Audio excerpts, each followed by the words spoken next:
Hi, welcome to this week's Fighter Tea.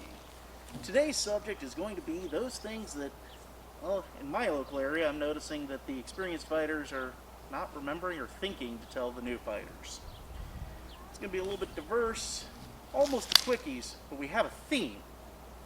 Things that the old fight guard aren't remembering to tell the new fighters.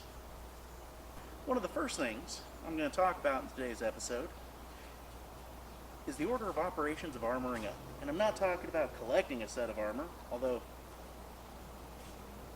the first thing there is to figure out what culture, all that kind of fun stuff. That's a whole other conversation. I just screwed this up.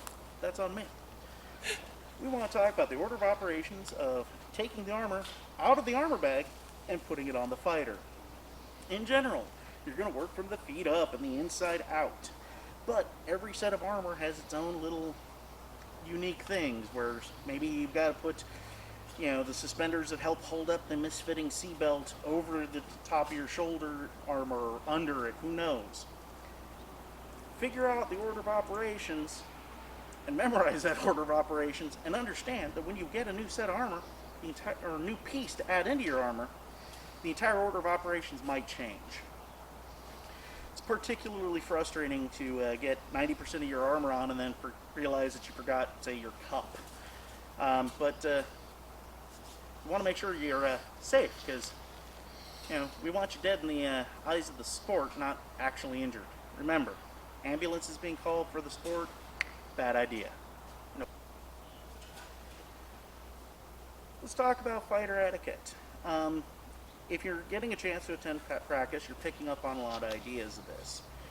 They're not much different between the practices and the tournaments. In fact, the etiquette comes up a little bit even more in tournaments, but it's the same idea.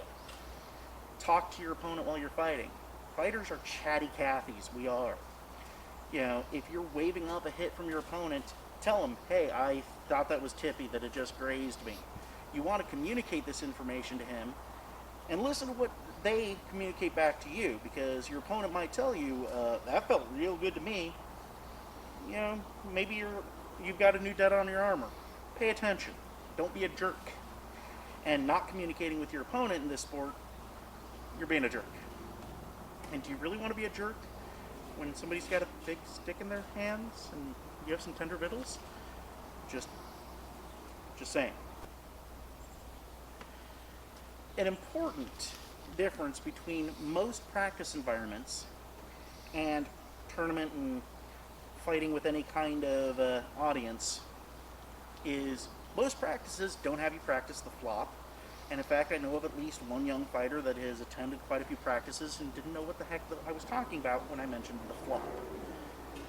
And also, you generally, at most practices that I attend at least, don't play out the disable, you just acknowledge it and move on. In our sport, when we have an audience, you flop to the ground when you receive a killing blow so that the audience knows what the heck happened and who won. It's important that at tournaments, at wars, anything with an audience, that you do that. That's part of the spectator part of it, and it's part of the sport. Don't be a jerk. Don't dishonor your opponent and insult him by not acknowledging the blow to where the audience can tell. So when you're setting up your armor as a new fighter, make sure that it's something that you can hit the dirt in without killing yourself. Make sure that it's set up to where you can get yourself up off the ground without help. Your opponent's probably going to offer you a hand up, and you should probably offer your opponents a hand up when you get them. It goes back into that etiquette part. But you should be able to be self-sufficient and not a danger to yourself while executing the flop. The other thing is disabling blows. In our sport, a blow to the shoulder by a regular sword or a blow to the arms with any weapon disables that arm. If you're fighting with a shield, you've got to drop the shield, put your sword into whichever arm was not disabled, and continue the fight. Or secede the fight and give your opponent the win. And if you are not going to play out a disable and you receive a disable, flop, hit the dirt, and tell them I'm not playing the disable. If you are somebody that is, violently right or left-handed and cannot fight with the weapon in the wrong hand and don't want to even try, take that disable as a kill and move on with your life. Same with the hips and the legs. You play out a disabled on the legs. If you are hit with a great weapon or mass weapon in the hips or shoulders, it's a death. If you get hit in the legs, it's a disable. The difference between those two blows is you, after receiving them, you fight from your knees. If you've received a hip shot that's a disable and are hipped instead of legged, while you're standing, kneeling on your knees, your butt stays on your feet, so you don't rise up. If you are legged, you can rise up. You don't have to, but it's an option in your tool bag. Something to think about. Speaking of being legged, if you are legged, your opponent should, if they're following etiquette, after they get you down, after the fight has done that little step back reset, they should be asking you if the sun is in your eyes. And if it is, they should move in such a way that the sun's not directly in your eyes, since you have limited mobility. So, if you leg somebody, keep hitting them until they hit the ground, because if you get a kill instead of a disable out of the situation, bonus, awesome.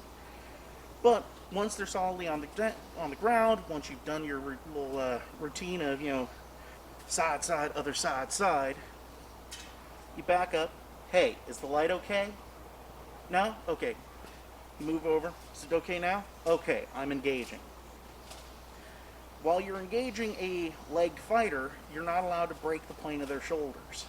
So, my opponent, if I'm legged, they can stand here and throw stuff at me. And after I readdress, they can move over. Got to watch the death spiral. That's a informal politeness etiquette rule, not a hard rule to my knowledge. But because you don't want to just spin them around constantly. But because they've got limited mobility, you kind of stay in their front 180-degree arc. Thank you for watching this episode of Fighter Team. Please remember to like and subscribe, and also remember that we're here to kill our friends, not hurt them.